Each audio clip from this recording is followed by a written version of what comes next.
इस कार्यक्रम के पुण्यार्चक हैं स्वर्गीय शशि प्रभा देवी जैन की पुण्य स्मृति में श्री कैलाश चंद जी जैन गंगवाल रेणवाल, पुत्र एवं पुत्र वधू कमल जैन ममता जैन गंगवाल, पौत्र श्रेयांश जैन अहमदाबाद, दीपक जैन पौत्री लकी जैन गुंटूर, बेटी एवं दामाद प्रेमलता बाबूलाल जी कासलीवाल चौमू, कुसुम निर्मल जी छाबड़ा इम्फाल, सुनीता राकेश जी अजमेरा गांधीधाम एवं समस्त गंगवाल परिवार गुंटूर आंध्र प्रदेश।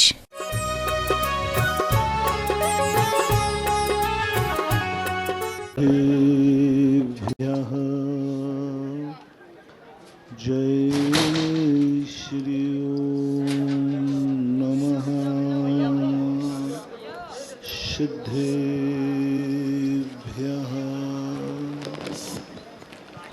जय श्री ओम नमः सिद्धेभ्यः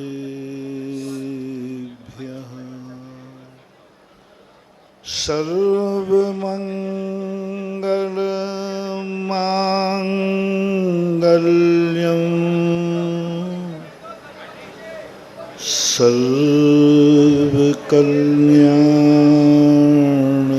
सर्वकल्याणकारकं प्रधानं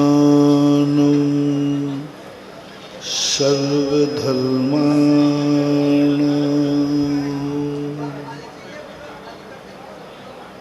जैनं जयतु शासनो। पंच परमेष्टि भगवान की, आचार्य श्री गुरुवर कुंद कुंद महाराज की, आचार्य श्री गुरुवर विद्यासागर महाराज की। बोले जगत पूज्य निर्यापक श्रमण मुनि पुंगव श्री 108 सुधा सागर जी ऋषिराज की, समस्त मुनि संघ की। पंचकल्याण के दौरान हम इस सृष्टि के उस रहस्यमयी रहस्य को समझने का प्रयास कर रहे हैं, जिस रहस्य को समझे बिना हम दिग्भ्रांत हो जाते, क्यों कर्तव्य विमूढ़ हो जाते, जिंदगी से उदास हो जाते, दुखी हो जाते, क्योंकि वस्तु का स्वरूप जब समझ में आ जाता है, दुख का पहाड़ भी टूट पड़े तो वो हमें दुखी नहीं कर सकता। वस्तु विचार, वस्तु स्वरूप विचार खुशी से, कितनी बड़ी बात मेरी भावना के लेखककार मुख्तार साहब ने कही। वस्तु स्वरूप विचार खुशी से, खुशी शब्द का प्रयोग किया कि वस्तु के स्वरूप को खुश के साथ विचार करो, इससे मुझे क्या लाभ होगा। सब दुख संकट सहा कर। जब वस्तु का स्वरूप जिसको पता चल जाता है, उसको संकट कोई मायना नहीं रखता। मौत भी महोत्सव बन जाती है। सब कुछ उसका लुटता हुआ भी वो अमीर बन जाता है। सब कुछ खोकर के भी सब कुछ पा जाता है, क्योंकि उसको वस्तु स्वरूप का ज्ञान हो गया। हमें आज उस वस्तुओं की उन शक्तियों को पहचानने की चर्चा अपन कर रहे हैं कि हम वस्तु को जानते हैं, लेकिन वस्तु के अंदर दो स्वभाव हैं, एक उपादान और एक निमित्त। उपादान स्वभाव को हमें ज़्यादा जानने की ज़रूरत नहीं थी, थोड़े में जानना तो है, क्योंकि वो सबका एक समान होता है। सभी जीवों का उपादान एक समान है, चाहे वो सिद्ध भगवान हो चाहे निगोदिया हो। सब्बे शुद्धाहु शुद्ध नया। जब अंतरंग शक्ति को देखते हैं तो किसी भी जीव द्रव्य में किंचित मात्र भी अंतर नहीं है, सबकी शक्ति समान है। पुद्गल द्रव्य की सबकी शक्ति समान, धर्म अधर्म आकाश और काल की, लेकिन जिसकी चर्चा अपन कर रहे हैं निमित्त शक्ति, निमित्त शक्ति सबकी एक समान नहीं हो सकती। निमित्त शक्ति सबकी अलग अलग होगी।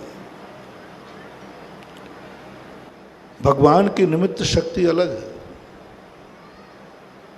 सबकी निमित्त शक्तियां अलग हैं। एक पत्ते की निमित्त शक्ति अलग है, एक पेड़ में जड़ की निमित्त शक्ति अलग है, फल की निमित्त शक्ति अलग है। जड़ अलग प्रभावकारी है, फल अलग प्रभावकारी है, पत्ते अलग प्रभावकारी, एक एक चीज अलग अलग प्रभावकारी, जितने दुनिया में निमित्त। और इन शक्तियों का ज्ञान जिसको हो जाता है वो कभी दुखी नहीं होता, क्योंकि उसके पास तुरंत दूसरी शक्ति विद्यमान है दुख को मैटने की। मैना सुंदरी, इतना पहाड़ दुख का टूटा था, कोड़ीपति मिला था। कोटिभट्ट राजा श्रीपाल पर कुष्ठ रोग हुआ, 500 कोड़ियों को, 700 कोड़ियों को, कोई 500 कहता। अब वो इतना कुष्ठ था, इतना दुख था, ऐसा पति किसी को, कन्या को यदि बरमाला डालना पड़े तो वो बरमाला तो नहीं डालेगी, अपने गले में फांसी लगा लेगी, बरमाला नहीं डालेगी। सामने कोढ़ है और ऐसा भयंकर कोढ़, कीड़े पड़ रहे हैं, फंस रस रहा है,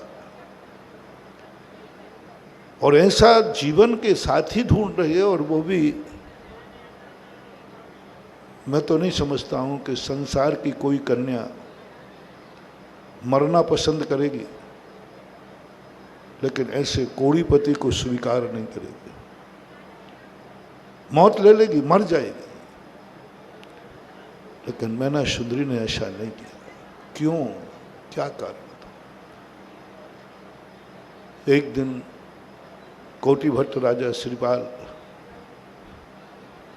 मैना सुंदरी के साथ बैठे थे। उन्होंने पूछा कि मैं ताज्जुब कर रहा हूं, तुम नारी हो कि नहीं, तुम जीव द्रव्य हो कि नहीं, तुम मानव हो कि नहीं, तुम्हें मेरे जैसा कोड़ीपति मिला, फिर भी तुम्हारे मन में, तेरे चेहरे पर कभी कोई सिकन नहीं है, तेरे मन में कोई आकुल व्याकुलता नहीं, सदा चेहरा तेरा खिला हुआ रहता है, सदा प्रसन्नचित्त। वरमाला डालते समय भी तेरे मन में कोई विकल्प नहीं देखा, मैं इतने दिन से परेशान हूं, पूछने की हिम्मत नहीं कर पाया।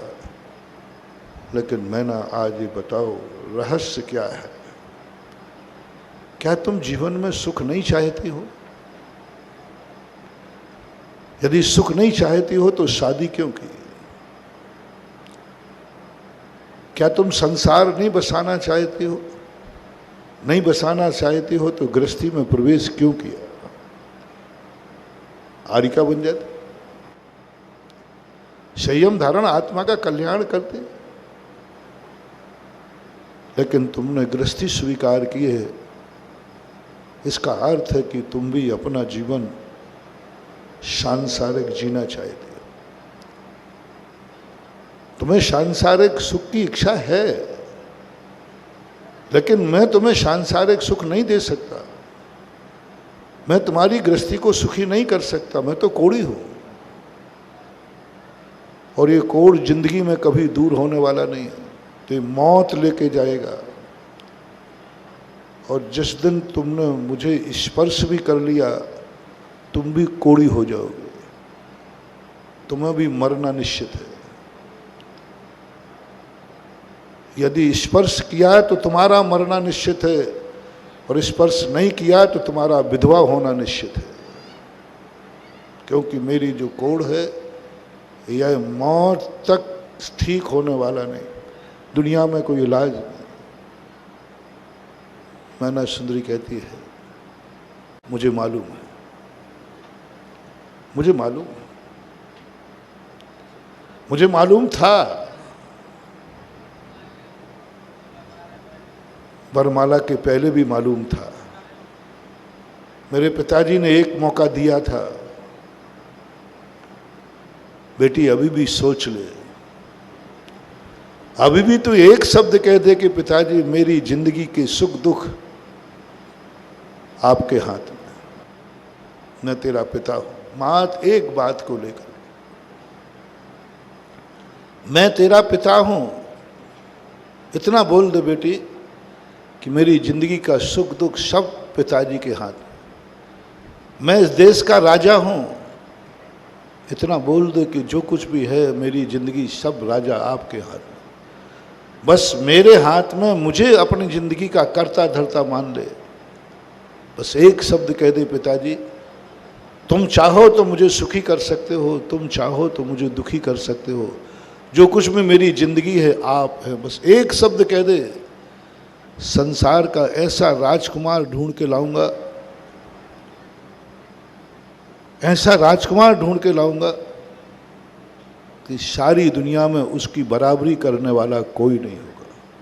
बस दो शब्द सुनना है मुझे, तू अपनी जिंदगी मेरे हाथ में कह दे कि सब कुछ तेरे हाथ में है पिताजी। मैना सुंदरी कहती है, मैंने पिताजी को जवाब दिया, पिताजी ये कैसे संभव है, मेरा कर्म मुझे भोगना पड़ेगा, आप कौन है करता था। स्वयं कृतम कर्म यदात्मना पुरः फलम त्वदीयम लभते शुभाशुभम परेण दत्तम यदि लभ्यते स्फुटम स्वयं कृतम कर्म निरर्थकम तदा। पिताजी यदि एक का किया हुआ कर्म दूसरे के काम आ जाए, दूसरा करता धरता हो जाए, तो ये तो सृष्टि के विरुद्ध है, आगम के विरुद्ध है। ऐसा नहीं पिताजी, आप अपनी जिंदगी के कर्ता आप है, मैं अपनी जिंदगी का कर्ता मैं हूँ। आप अपने कर्मों के भोक्ता हैं, मैं अपने कर्मों की भोक्ता हूँ। पिताजी ने मुझे बहुत मौका दिया, बहुत कहा देख ले, अभी भी सोच ले। सामने आप खड़े थे, दुर्गंध युक्त, कोढ़ से भरे हुए, और पिताजी फिर भी मेरे कान में कह रहे थे देख ले, अब तो देख ले, यदि तूने मेरी जिंदगी मेरी बात नहीं मानी तो ये तेरा जीवन का साथी होगा। उस समय जब मैंने तुम्हें अपनी आंख से देखा था, मेरी हाथ में किंचित मात्र भी घबराहट नहीं आई थी, मेरी आत्मा कांपी नहीं। माँ ने भी कहा बेटे कह दे, एक बार ऊपर से कह दे, कम से कम ऐसे जीवन साथी से बच जाएगा। मैंने कहा कि मैंने पिताजी को कहा, ना ऊपर से ना अंदर से, सत्य तो सत्य ही रहेगा। और मैंने पिताजी के सारे विकल्प तोड़ दिए और मैंने आपको वरमाला डाली। और मैं ये भी जानती थी ये कोढ़ असाध्य है, ये कोढ़ मौत के साथ ही जाएगा और मुझे बहुत जल्दी ग्रस्त जीवन के कोई विशेष दिन नहीं व्यतीत पाऊंगी और मुझे वैधव्य का दिन देखना पड़ेगा। ये सब कुछ ज्योतिषियों ने कहा, सब ज्योतिषियों ने कहा था, लेकिन मैंने जैन दर्शन को मानने वाली हूँ, मैंने तीर्थंकरों की वाणी सुनी है, मैंने आगम को पढ़ा है, मैंने इस सृष्टि का स्वरूप समझा है, मैंने सब कुछ समझ लिया। मैंने एक शक्ति की पहचान है मुझे। बीमार आदमी को देख करके परिवार के लोग सब घबरा जाते हैं, लेकिन डॉक्टर नहीं घबराता। क्यों? वो कहता है घबराओ मत, बीमारी है तो बीमारी की दवाई भी है। डॉक्टर नहीं घबरा, तुरंत कहता है घबराओ मत, एक गोली ले लेना, घबराओ मत, एक इंजेक्शन लग जाएगा, ठीक हो जाएगा। वो घबराता नहीं, क्योंकि उसे मालूम है कि रोग तो है लेकिन रोग की दवाई है, ठीक हो जाएगा। डॉक्टर नहीं घबराता ऑपरेशन करते समय, वो कहता ठीक हो जाएगा। जिसको दवाई मालूम है वो घबराता नहीं, वो कहता ठीक हो जाएगा। सम्यक दृष्टि, बस यही दुनिया के रहस्यों को सब जानता है। मैना सुंदरी जानती थी। मैं इसलिए घबराहट में नहीं आई क्योंकि मैंने वस्तु स्वरूप विचार खुशी से, मैंने अपनी जिंदगी में, मैंने पाठशालाओं में, मैंने अपने स्वाध्याय में वस्तु का स्वरूप समझा है और मुझे एक निमित्त शक्ति का ज्ञान है। मैंने संसार में सारी दवाइयों में ऐसी ताकत नहीं है जो आपका कोढ़ दूर कर दे। मैंने पहले ही कहा ना, हर निमित्त में एक से प्रकार की शक्ति नहीं होती। हर पत्थर एक समान नहीं होता। पन्ना भी पत्थर है, उसका स्वरूप अलग है। पुखराज भी पत्थर है, उसका स्वरूप अलग है। हीरा भी पत्थर है, उसका स्वरूप अलग है। सैंडस्टोन का अलग है, मार्बल का अलग है, ग्रेनाइट का अलग है। इनके सब की निमित्त शक्ति अलग अलग है। जितनी वनस्पतियां हैं इन सब की शक्तियां अलग अलग हैं। जितने पानी हैं सब की शक्तियां अलग अलग हैं। एक एक कण की निमित्त शक्ति अलग अलग है। मैंने पहले ही कहा, उपादान शक्ति सबकी एक समान है।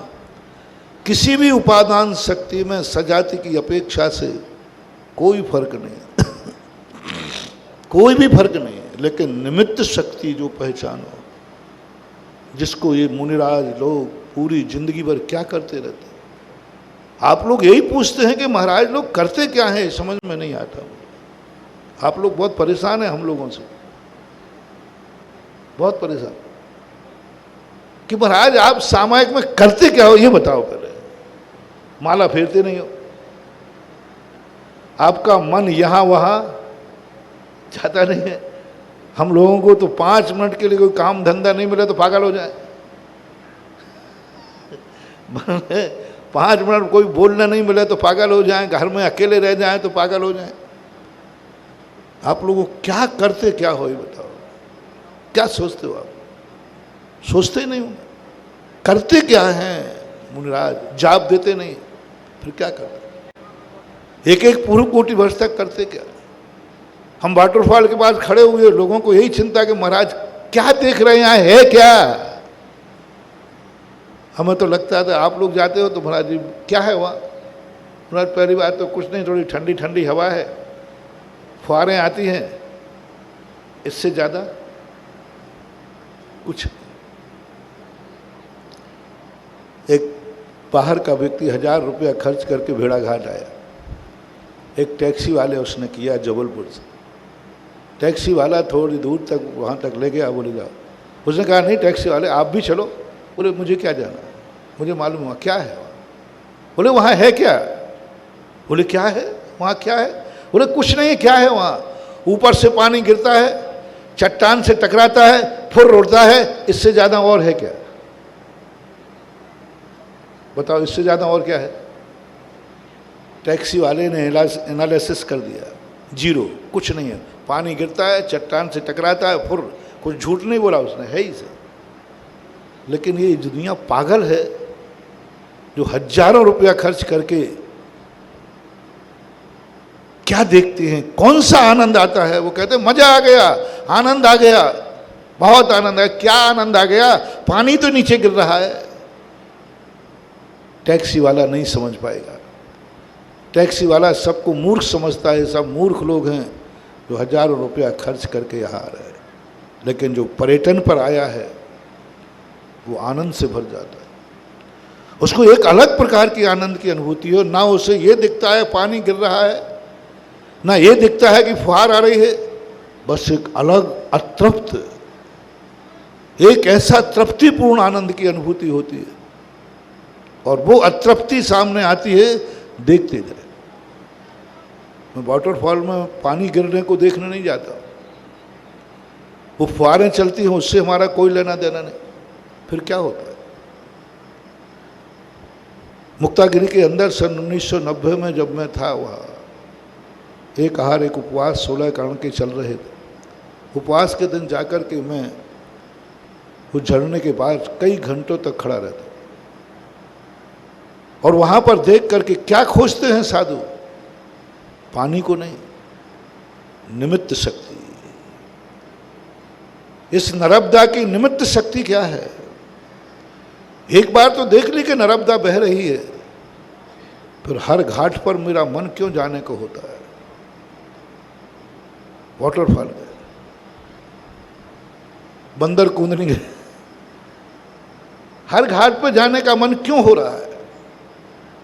तुम समझो कि महाराज जी सब जगह चट्टाने हैं, पहाड़ हैं, नदी है? नहीं, तुम देख रहे हो वह उपादान शक्ति। और मैं एक एक बूंद में एक एक चट्टान की अलग अलग निमित्त शक्ति को पहचान रहा हूं। ऐसी कौन सी चट्टान है? हर चट्टान की एनर्जी अलग अलग है। मुझे 4-5 दिन हो गए घूमते। हर चट्टान, जिस चट्टान पर खड़ा होकर कायेश्वर करता हूं, एक सी एनर्जी नहीं है। रुद्रकुंड गया, वहां की चट्टान की एनर्जी अलग है। बंदर कूदने गया, वहां के चट्टान की एनर्जी अलग है। भेड़ा घाट का जो वाटरफॉल है, वहां की एनर्जी अलग है। हर एक एक पत्थर की एनर्जी अलग अलग है। जिन्हें पत्थरों पे खड़े होकर के जल वही है, वही जल वाटरफॉल के पहले बह रहा है, उसकी एनर्जी अलग है। वही जल जब वाटरफॉल पे आ जाता है, उसकी एनर्जी अलग है। वही जल बह करके बंदर कूंदनी तक पहुंचा, उसकी एनर्जी अलग है। वही जल पंचवटी पर पहुंचा, उसकी एनर्जी अलग है। वही जल सरस्वती घाट पर पहुंचा, उसकी एनर्जी अलग है। वही जल सिद्धवर कूट पहुंचा, उसकी एनर्जी अलग है। वही जल नेवावर पहुंचा, उसकी एनर्जी अलग है। वही जल भरूच पहुंचा, भरूच को भी देखा है मैंने नर्मदा, वहाँ की एनर्जी अलग है। वहाँ भरूच की नदी का भी मैंने एनर्जी टेस्ट की। और जब समुद्र में गिरती है नर्मदा, उस समय उसकी एनर्जी अलग है, और समुद्र में पहुँचने के बाद उसकी एनर्जी अलग है। पानी वही है, पानी की स्थिति कोई भिन्न नहीं है। एक समान पानी, एक ही पानी की बात कर रहा हूँ, जो पानी बहता जा रहा है। एक एक क्षण में निमित्त शक्तियाँ बदलती है, एक एक क्षण में निमित्त शक्तियों की बदलती बढ़ती है। तो मत समझना कि एक चीज़ हमने देख ली, प्रतिदिन कल उसकी शक्ति अलग थी, आज अलग। ये निमित्त शक्ति का जिसको ज्ञान हो जाए, पूरी जिंदगी निकल जाती है। तो एक वस्तु की निमित्त शक्ति को नहीं पहचान पाते। इस घड़ी का ध्यान करते करते मुनिराज पूरी जिंदगी निकाल देंगे तो भी पूरे नहीं। इसमें इतनी निमित्त शक्ति है। एक बूंद पत्थर की निमित्त शक्तियों को, एक पत्ते की निमित्त शक्तियों को पहचानो। और जो निमित्त शक्ति को पहचान लेता है, सब स्थावर हैं, कल मैंने कहा था, लेकिन सबकी निमित्त शक्ति अलग है। सभी स्थावर एक समान होते, जघन उत्कृष्ट आयु बंद कर्म बंद सबका एक समान, लेकिन सबकी निमित्त शक्ति अलग अलग है। पानी स्थावर है, बराबर स्तंभ नाम कर्म का उदय है, लेकिन पानी की निमित्त शक्ति अलग है। वो प्यास बुझाती है, बुझाता है, गंदोदक बनाता है, सफाई करता है। वनस्पति भी वही एक स्थावर है, वही पाप कर्म का उदय है, लेकिन अन्न भूख मिटाता है, पानी प्यास बुझाता है। हवाएं भी स्थावर हैं, लेकिन वे ऑक्सीजन देती है। पृथ्वी भी स्थावर है, लेकिन ना ये प्यास बुझाती है, ना भूख बुझाती है, ना ऑक्सीजन देती है, रहने को स्थान देती है। मैंने एक एक चीज़ जो मैंने प्रारंभ में कहा था, एक पेड़ के पत्ते की निमित्त शक्ति अलग है, डाल की निमित्त शक्ति अलग है, छाल की निमित्त शक्ति अलग है, जड़ की निमित्त शक्ति अलग है, फूल की निमित्त शक्ति अलग है, और फल की निमित्त शक्ति अलग है। इतनी अलग है, अब कितना तुम चिंतन करो। इसलिए पूज्यवर नेमीचंद महाराज ने मुनिराज की ज्ञान को देखकर, मुनिराज की ज्ञान की परिणति को देखकर, उन्होंने ये नहीं कहा कि तुम किसका ध्यान करो,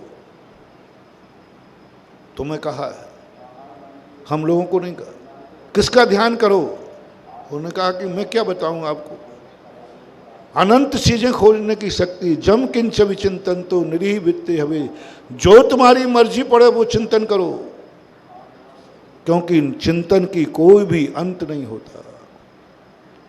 आज इस नदी के किनारे एक एक चीज की मूर्ति का तुम दर्शन करते हो, तुम्हें एक समान दिखती है प्रतिदिन, तुम्हें मूर्ति एक सी दिखती है घंटे भर देखने के लिए, महानुभाव मूर्ति की यदि निमित्त शक्तियों का तुम ज्ञान करोगे, पूरी जिंदगी में एक मूर्ति का पूरा दर्शन नहीं कर पाओगे। विगत वर्ष में कुंडलपुर में रहा, 11 साल पहले, 2-2.5 महीने रहा। मैं पूरे बड़े बाबा की मूर्ति का दर्शन नहीं कर पाया। ऊपर से दर्शन शुरू किया था, मात सीने तक जा पाया, सीने तक ही दर्शन कर पाया, आंखों से नहीं। आंखों से तो पूरी मूर्ति, ध्यान से। मैं पूरे 2.5 महीने के अंदर मां सिर से लेकर के सीने तक ही भगवान बड़े बाबा का ध्यान कर पाया। और बिहार का समय हो, पूरी मूर्ति का दर्शन नहीं कर पाया, पूरी मूर्ति का ध्यान ही नहीं कर पाया। इतनी निमित्त शक्तियां एक एक मूर्ति में होती हैं, एक एक मूर्ति की निमित्त शक्ति होती है। और वो निमित्त शक्ति प्रति क्षण बदलती है। सुबह भगवान की शक्ति अलग होती है, दोपहर में दर्शन करने से भगवान की शक्ति अलग होती है, शाम को दर्शन करने से भगवान की शक्ति अलग होती है, रात में दर्शन करने से भगवान की शक्ति अलग होती है। एक एक हमने तो ये समय बांधा, एक एक मिनट में शक्ति बदलती है, एक एक मिनट में शक्ति बदलती है। जैसे मैंने कहा था ना एक दिन उदाहरण, 8 दिन पहले गेहूं बोया, उसी जमीन में नहीं आया। एक ने 8 दिन बाद बोया, नहीं आया। एक ने ठीक 8वें दिन बोया, अंकुर आ गया। किसान समय के पहले और समय के बाद बो दे तो फसल आती है क्या?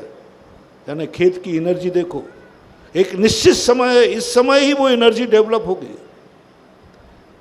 ऐसे ये मत समझा करो कि मूर्ति किसी भी समय दर्शन कर लेंगे।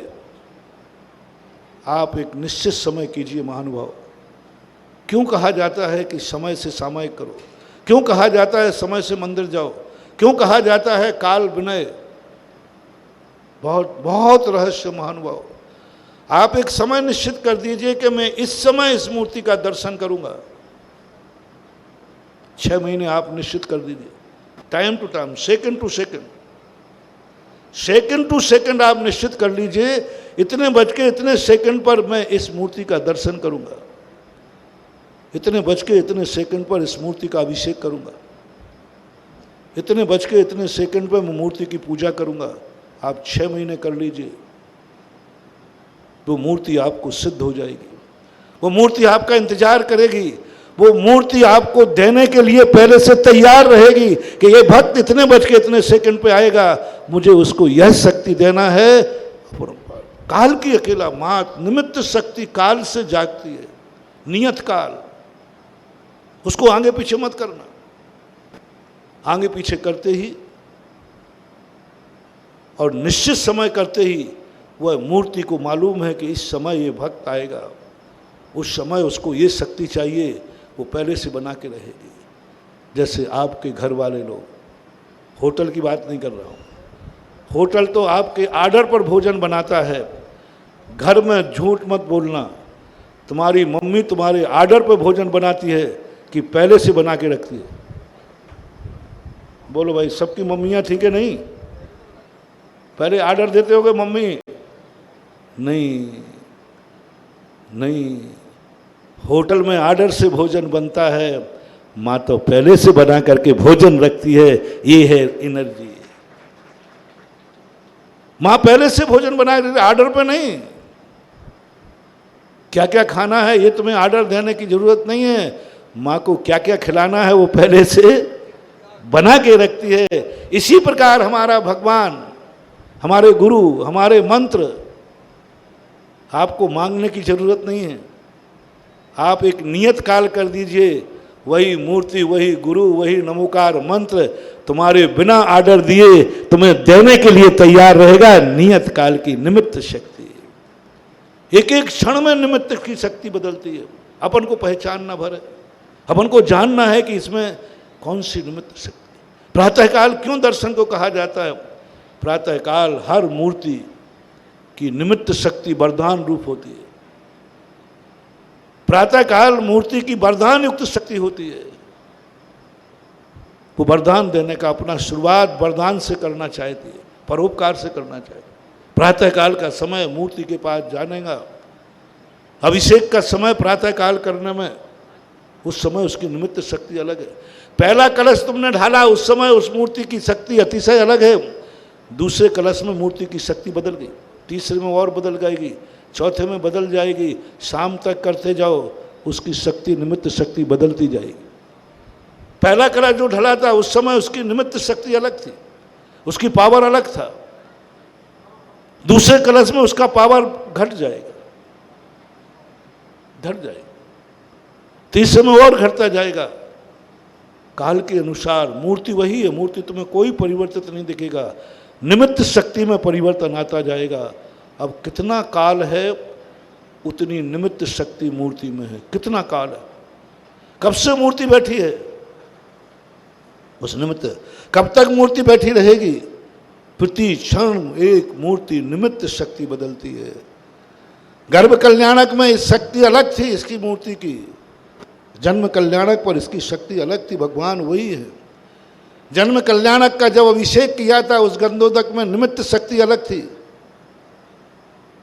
और अब भगवान जब दीक्षा लेते उस समय की अलग है। अब जब भगवान मोक्ष कल्याणक बना लेंगे, इस मूर्ति की अभिषेक की निमित्त शक्ति बदल जाएगी। दोनों गंधोदकों को आप टेस्ट करा लेना। आजकल वैज्ञानिक लोग टेस्ट करने लगे, एनर्जी टेस्ट होने लगी। आज एनर्जी का एक यंत्र आता है, उससे एनर्जी टेस्ट करिए। मेरी बात को यदि नहीं माने तो आप विज्ञान से, बाजार में मिलता है एक एनर्जी टेस्ट करने वाला। आप 3 जलों को रखिए, एक सादा जल उसी कुएं का, एक जन्म कल्याणक में अभिषेक किए हुए का गंधोदक, और एक जब भगवान की प्रतिष्ठा हो जाए, प्रतिष्ठा के बाद भगवान की मूर्ति पर, मूर्ति वही है, उसके लिए आप तीनों को जल को एनर्जी टेस्ट करिए। तीनों के जल की एनर्जी बिल्कुल भिन्न भिन्न आएगी। गंधोदक का तो मैंने कराया है, टेस्ट कराया था प्रयोगशाला में भेज कर, और पहला कलश जिसने किया है उसकी एनर्जी आप टेस्ट करिए। दूसरे कलश करने वाले को गंधोदक अलग रखिए, आप एनर्जी टेस्ट कीजिए। अभिषेक के गंधोदक की एनर्जी टेस्ट कीजिए, और शांति धारा में जो बीजाक्षर पढ़े गए उनको पढ़ने के बाद गंधोदक की एनर्जी टेस्ट कीजिए। मैं तो प्रतिदिन करते ही रहता हूँ। मेरे पास तो ये कला आ गई, मेरे पास तो ये आ गया। एक गंधोदक सामान्य रूप से भगवान का अभिषेक किया, मूर्ति वही है, और उसी मूर्ति पर शांति धारा की, तब वो गंधोदक आया। दोनों की एनर्जी आप टेस्ट कर लीजिए। मैं तो अपनी साधना से बोल रहा हूँ, मैं तो अपने ज्ञान से बोल रहा हूँ, मैं अपने ध्यान से बोल रहा हूँ। आपके पास विज्ञान है, एक छोटा सा यंत्र आता है, उन दोनों गंधोदक को आप टेस्ट करके फिर मेरी बात पर विश्वास कीजिए। मैं सदा कहता हूँ, मैं जो कुछ बोलता हूँ उसका प्रैक्टिकल करो, अंधे होकर मत मानो। मैंने कहा है इसलिए मत मानो, मैंने कहा है इसलिए सही नहीं है। तुम खुद सत्य को खोजो, और जब सही निकल जाए तो एक बार मेरा आभार मान लेना, महाराज ने सही कहा था। बस, और ज़्यादा गड़बड़ नहीं करो। देखो मेरी मजदूरी कितनी सस्ती है, कितनी सस्ती है।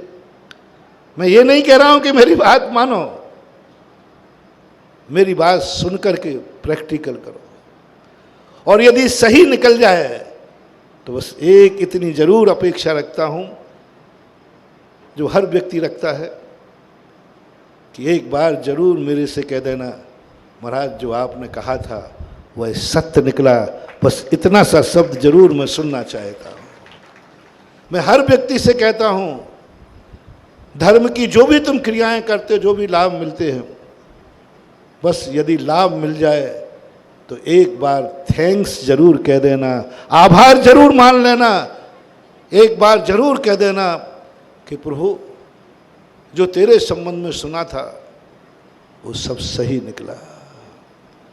हे प्रभु जो तेरे दरवाजे के संबंध में सुना था मंदिर का, वो सब कुछ सही निकला। हे प्रभु जो नमोकार मंत्र की महिमा सुनी थी वो सही निकली। जो मैंने गंधोदक की महिमा सुनी थी वो सही निकली। जो गुरुदेव आपने मुख से कहा था वो सही हो गया। बस एक शब्द सुन करके ही मेरा भी काम हो जाएगा कि मैंने जो कहा था, मैंने जो पढ़ा था वह सही था। 2 गवाह मिलने पर केस पुख्ता हो जाता है। क्या कहा? 2 गवाह मिल जाने पर केस पुख्ता हो जाता है। मेरा तो निर्णय है ही पक्का है, लेकिन आपके 2 गवाह मिल जाते हैं तो केस पुख्ता हो जाता है। प्रैक्टिकल करो निमित्त शक्तियों को। जितने भी हम दुख उठा रहे हैं सब निमित्त शक्ति को नहीं पहचान रहे। हम भगवान को पहचानते हैं, भगवान की निमित्त शक्ति को नहीं। भगवान जब वेदी पर बैठते हैं उनकी शक्ति अलग होती है। भगवान जब अभिषेक को पांडुक शिला पे आते महान भाव, उस समय उनकी शक्ति अलग हो जाती है, बिल्कुल भिन्न हो जाती है। वेदी पर जब बैठते हैं भगवान हिरम बीजाक्षर पर बैठते हैं, और अभिषेक के समय जब बैठते हैं तो श्रीम बीजाक्षर पर बैठते हैं, और दोनों पे अलग अलग एनर्जी होती है। मूर्ति बदल देती है अपना रूप। जब वेदी पे जाएगी उस समय मूर्ति का अलग एनर्जी है, और जब उठ करके आएगी वेदी पर बैठी हुई मूर्ति तुम्हें सांसारिक वैभव दे पाएगी ये कोई जरूरी नहीं, क्योंकि वो अपनी गद्दी पे बैठी है, वो अपने परमार्थ रूप पे बैठी है, वह सबके लिए बैठी है, वह मुनिराज के लिए भी बैठी है, आपके लिए बैठी है। लेकिन जैसे ही वो मूर्ति पांडुक शिला पे आएगी, हिरम बीजाक्षर पर नहीं बैठती मूर्ति, श्री बीजाक्षर पर बैठती है। क्यों? क्योंकि इस समय मूर्ति को आपने उठाया है, आपने अपने पर्पस से उठाया है। आप ग्रस्त हैं, मुनिराज ने नहीं उठाया है, मुनिराज ने नहीं बैठाला है। मुनिराज वेदी पर बैठालते हैं भगवान को, तुम लोग पांडुक शिला पर बैठालते भगवान को। ग्रस्त ने बैठाला है, मूर्ति की तुरंत एनर्जी बढ़ती है। किसने बैठाला है? ग्रस्त ने। ग्रस्त को क्या जरूरत है? मुनि को क्या जरूरत है? तुरंत मूर्ति को जैसे ही आपने छुआ, जैसे ही आपने कहा भृंगार चामर सुदर्पण पीठ कुंभ तालध्वजादि तप निवारक भूषिताग्र आदि, तुरंत मूर्ति का समय पता चला कौन पुकार रहा है, कौन उठाएगा मूर्ति को। ओहो, ये ग्रस्त है, ये ग्रस्त है। ग्रस्त ने मुझे उठाकर पांडुक शिला पर लाया, ग्रस्त ने मुझे अर्घ चढ़ाया है, ग्रस्त मेरा अभिषेक करना चाहता है। मूर्ति ने सारी एनर्जी बदल करके, उस समय एनर्जी परमार्थ रूप नहीं होती, उस समय एनर्जी मूर्ति की कर्म निर्जरा में कारण नहीं बनती, उस समय मूर्ति हमारे लिए मोक्ष प्राप्त नहीं कराएगी, उस समय मूर्ति वैभव दाता हो जाती है, संसार के वैभव दाता होती है, पुण्यानुबंधी पुण्य को बंद कराने वाली हो जाती है। उस समय जो तुम अभिषेक करते हो, उस समय मूर्ति ग्रस्तों को जो चाहिए वह देने की ताकत रखती है। ये निमित्त शक्ति जागती है कितनी देर? जितनी देर वो पांडुक शिला पर बैठी है। उस समय उस मूर्ति की एनर्जी पूरी भिन्न हो गई। हम लाख उपाय करें कि मुझे इस समय अध्यात्म शक्ति मिल जाए, नहीं मिलेगी। उस समय मूर्ति ने अपना रूप बदल दिया। अभिषेक करते समय हम मूर्ति का ध्यान करके चाहें कि हम मूर्ति का वह अनंत चतुष्टय रूप परमार्थ रूप चाहते, नहीं मिलेगा, नहीं मिलेगा, क्योंकि मूर्ति इस समय ग्रस्त के लिए जो चाहिए है वह देने के लिए मन बना चुकी है। श्रीम बीजाक्षर पर बैठते उसकी एनर्जी बदल गई, और जैसे ही पुनः जाकर के वेदी पर ह्रीम अक्षर पर जाएगी, उस समय इसकी ताकत बदल जाएगी हर मूर्ति की। इसलिए निमित्त शक्तियों को पहचानना बहुत जरूरी है संसार में जीने के लिए। आप मूर्ति बैठालते, जितनी मूर्तियां हैं सबकी एनर्जी, भगवान सबका एक है, किसी भी भगवान में कोई भेद नहीं है। सारे भगवानों के अंदर जितनी भी वेदियां हैं, जितने भगवान हैं, सबके सब भगवान एक समान होते हैं, सबके 46 मूल गुण होते हैं, सबका अनंत चतुष्टय बराबर होता है, सबके 34 अतिशय बराबर होते हैं। भगवान में कभी कोई भेद नहीं होता। लेकिन भगवान की जितनी मूर्तियां हैं, हर मूर्ति का पुण्य, हर मूर्ति की एनर्जी, हर मूर्ति की निमित्त शक्ति भिन्न भिन्न है, हर मूर्ति की। बैठाने वाले ने किसने बैठा ली, मूर्ति की एनर्जी अलग है। शिल्पी बनाने वाले ने किसने बनाई है, एक शिल्पी की मूर्ति की एनर्जी कम हो सकती है, एक की अधिक हो सकती है। खान का पत्थर एक ही है। सूर्य मंत्र देने वाला किसने सूर्य मंत्र दिया है, मूर्ति की एनर्जी अलग होगी, भगवान की नहीं, मूर्ति की। एक ही पाषाण से दो मूर्तियां बनी हैं। एक मूर्ति ने किसी दूसरे मुनिराज ने सूर्य मंत्र दिया, मंत्र वही था। एक ने किसी दूसरे मुनिराज ने दिया। एक मूर्ति अतिशय से भर जाएगी, दूसरी मूर्ति में कोई अतिशय नहीं आएगा। क्यों ऐसा अंतर क्यों हुआ? एक खान के दो पत्थर थे, एक चट्टान से दो बनी थी, नहीं अंतर आ गया। सूर्य मंत्र देने वाला मुनि कैसा था, इससे एनर्जी में अंतर आ जाता। मूर्ति प्रतिष्ठा देने के बाद मूर्ति मंदिर में कहाँ बैठी है, मूर्ति वही है। यदि स्थान अलग मिल गया, एनर्जी अलग है, और स्थान अलग मिल जाए तो एनर्जी अलग है। फॉर एग्जाम्पल, शासनोदय तीर्थ के आदिनाथ भगवान, वही भगवान, मैंने मूर्ति को नहीं बदला है, वही मरता है भगवान। गलत स्थान पर बैठे थे, एनर्जी लेस थी, शक्तिहीन थी, और जैसे उन्हीं भगवान को अपन ने उच्चासन दिया, योग्य स्थान दिया। आज जो मंदिर, वही मूर्ति उस मंदिर में थी। मंदिर दिन प्रतिदिन उजड़ रहा था, मंदिर दिन प्रतिदिन खत्म हो रहा था। एक जबलपुर वालों की चिंता का विषय था, कल यहाँ जैनी आ भी पाएंगे या नहीं आ पाएंगे। आज मूर्ति का स्थान बदलते ही उसकी इतनी एनर्जी हो गई कि उजड़ा हुआ मंदिर ही आबाद नहीं हुआ, मंदिर से एक तीर्थ क्षेत्र बन गया। सब कुछ वही है। स्थान बदलते ही निमित्त शक्ति बदल जाती, स्थान बदलते ही निमित्त शक्ति बदल जाती। एक एक व्यक्ति जिस समय नमोस्तु करते हैं, कौन नमोस्तु करता है, मूर्ति की एनर्जी बदल जाएगी। कौन नमोस्तु कर रहा है? नमोस्तु करने वाला आते ही मूर्ति अपना रूप बदल देगी। कौन एनर्जी, कौन नमोस्तु कर रहा है? मुनिराज। मुनिराजों में कौन मुनिराज, कौन श्रावक? सबको नमोस्तु करने से एक सा ही फल मिलता है ऐसा मत सोचना। सबको एक समान ही नमोस्तु करने से फल मिलता हो ऐसा नियम नहीं। मूर्ति एक है, नमोस्तु करते ही मूर्ति अपना रूप बदल देती है। आहार दान देते हैं जब आप, हर अंजलि की एक एक ग्रास पर इस अंजलि की एनर्जी बदलती है। महानुभाव अंजलि में आहार देते हैं, महाराज की अंजलि वही, आहार वही है, लेकिन सबको एक समान पुण्यबन नहीं हो रहा है। हर व्यक्ति का जो ग्रास रख रहा है, मुनिराज का एनर्जी बदल जाती है। कण कण एक एक एनर्जी को पहचानो। और ये निमित्त शक्ति, मैनाज सुंदरी ने कहा, मुझे एक निमित्त शक्ति का ज्ञान है। उस निमित्त शक्ति के कारण मेरे पाप का उदय है कि तुम मुझे कोड़ी मिले। तुमने भी पाप किया है जो कोड़ी हुए, लेकिन मैं इसलिए नहीं रो रही हूं, मैं इसलिए कोस नहीं रही हूं, मैं इसलिए दुखी नहीं, क्योंकि मुझे एक निमित्त शक्ति का ज्ञान है। मैंने एक बार गुरु के मुख से सिद्धों की महिमा सुनी थी, और मुझे विश्वास है जिस दिन मैं सिद्धों की आराधना करूंगी, उसी दिन आपका कोढ़ और मेरे पाप का क्षय हो जाएगा, और आप बहुत मकरध्वज बनेंगे। एक निमित्त शक्ति का ज्ञान। मैना सुंदरी को इतना संकट आया, इतनी परिस्थितियां आई, तो भी एक निमित्त शक्ति का ज्ञान होते ही उसको घबराहट नहीं।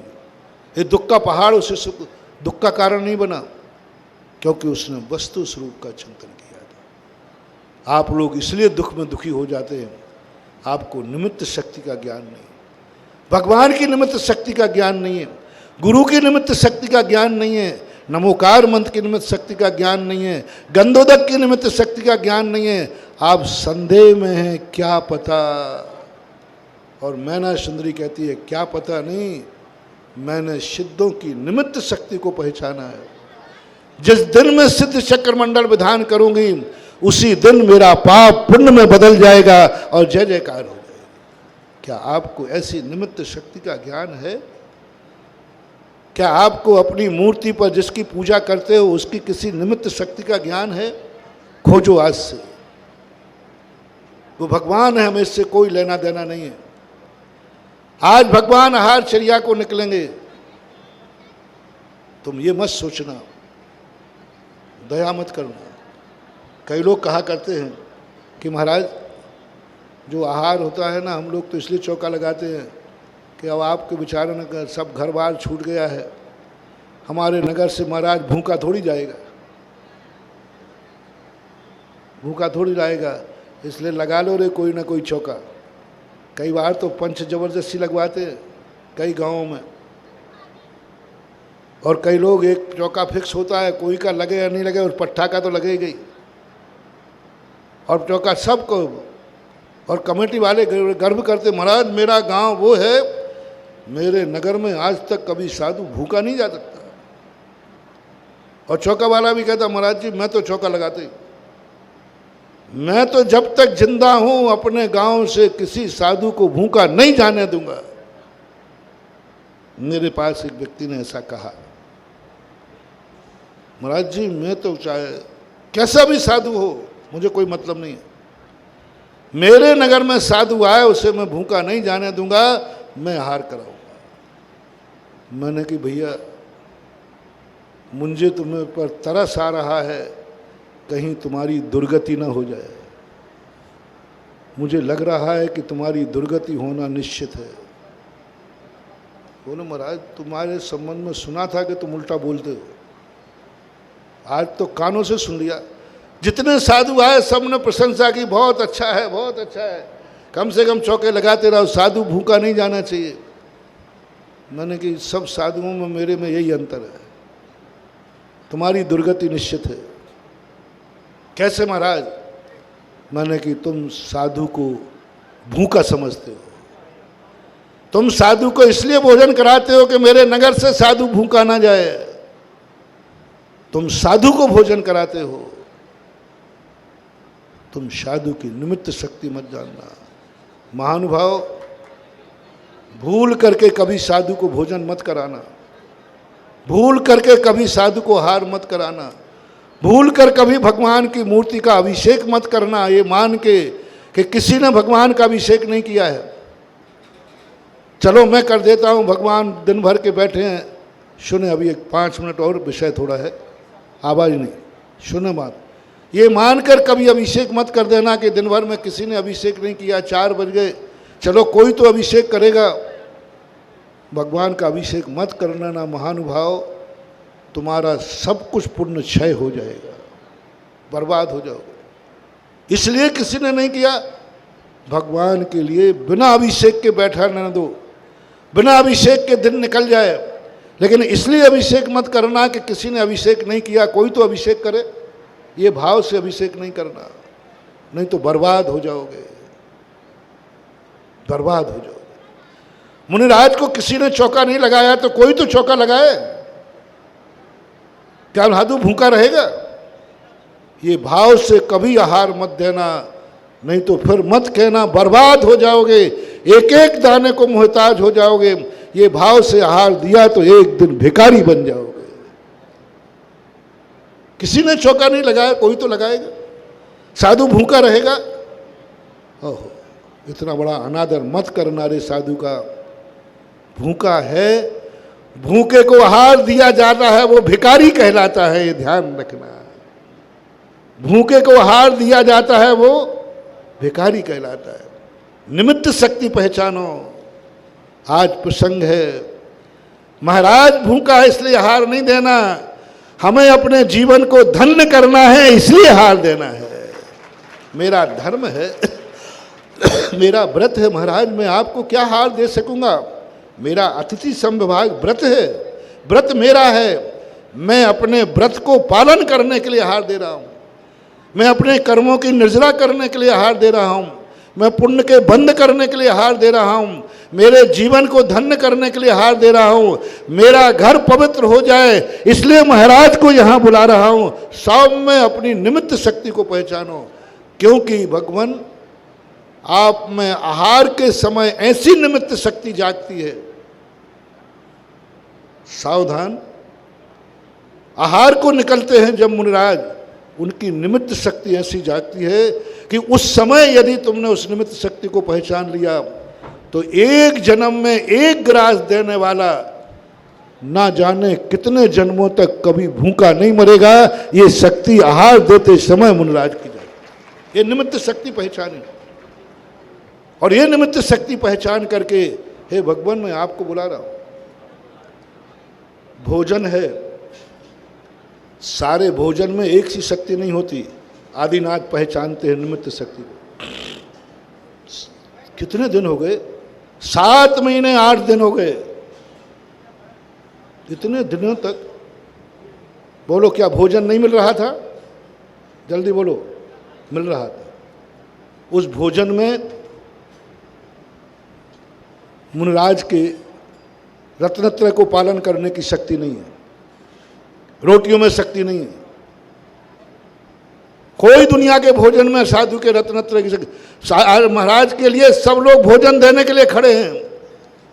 महाराज जानते इस भोजन से मेरा मुनि व्रत भ्रष्ट हो जाएगा, इस भोजन से मेरा रत्नत्रय नष्ट हो जाएगा, इस भोजन में मुनि व्रत पालन करने की निमित्त शक्ति नहीं है।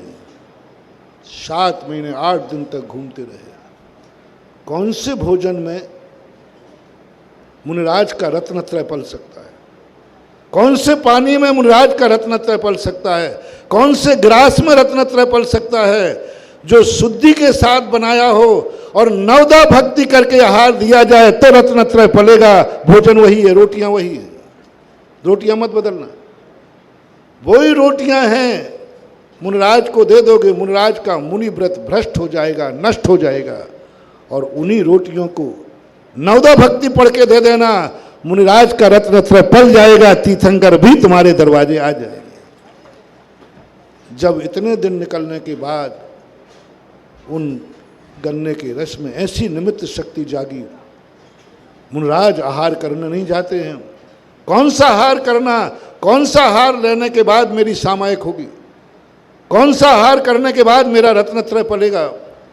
जो नवदा भक्ति से युक्त है। निमित्त शक्ति देखो, आज रोटियां तो सभी के पास हैं, भोजन तो सभी के पास है, लेकिन इस भोजन में निमित्त शक्ति नहीं है।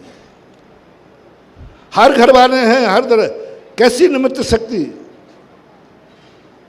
कौन है ऐसा जो मुझे आहार देगा तो मेरा मुनि व्रत पलेगा? तीर्थंकर को जन्म देने वाली मां में ये शक्ति नहीं थी। मरु देवी और नाभि राय अयोध्या में गए भगवान। कैसा पुण्य, कैसी निमित्त शक्ति है। नाभि राय और मरु देवी में भगवान को जन्म देने की ताकत थी, भगवान के माँ बाप बनने की ताकत थी, लेकिन भगवान माँ बाप के अंदर ऐसी उनके हाथ में वो पुण्य नहीं था कि वो मुनिराज को आहार दे सके। नंदा सुनंदा इनकी पत्नी बनी, दोनों इनकी पत्नी बनने की निमित्त शक्ति थी, लेकिन नंदा सुनंदा के हाथ की बनी हुई रोटी में वो शक्ति नहीं थी जिसे मुनिराज ले ले।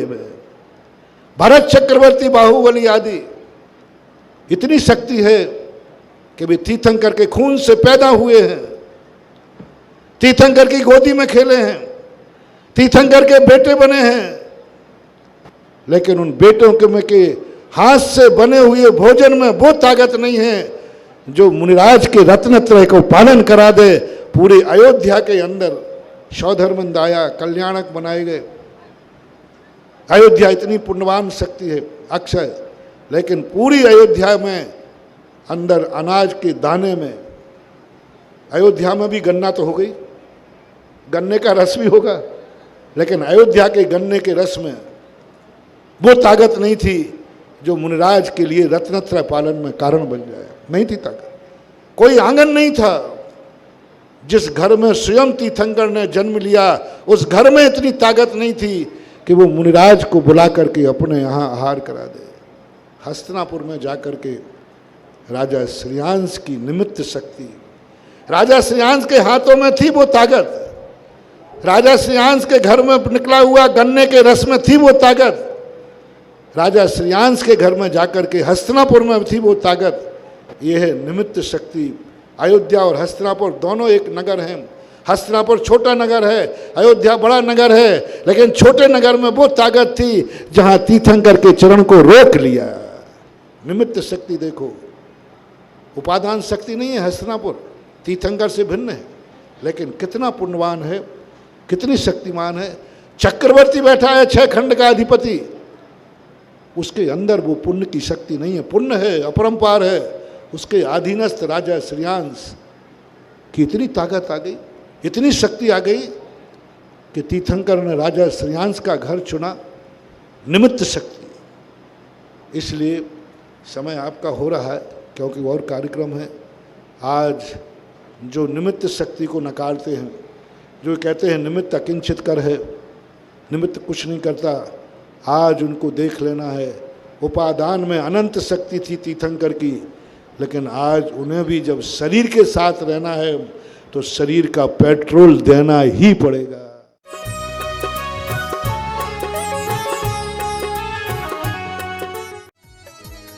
इस कार्यक्रम के पुण्यार्चक थे स्वर्गीय शशि प्रभा देवी जैन की पुण्य स्मृति में श्री कैलाश चंद जी जैन गंगवाल रेनवाल, पुत्र एवं पुत्रवधू कमल जैन ममता जैन गंगवाल, पौत्र श्रेयांश जैन अहमदाबाद, दीपक जैन पौत्री लकी जैन गुंटूर, बेटी एवं दामाद प्रेमलता बाबूलाल जी कासलीवाल चौमू, कुसुम निर्मल जी छाबड़ा इम्फाल, सुनीता राकेश जी अजमेरा गांधीधाम एवं समस्त गंगवाल परिवार गुंटूर आंध्र प्रदेश।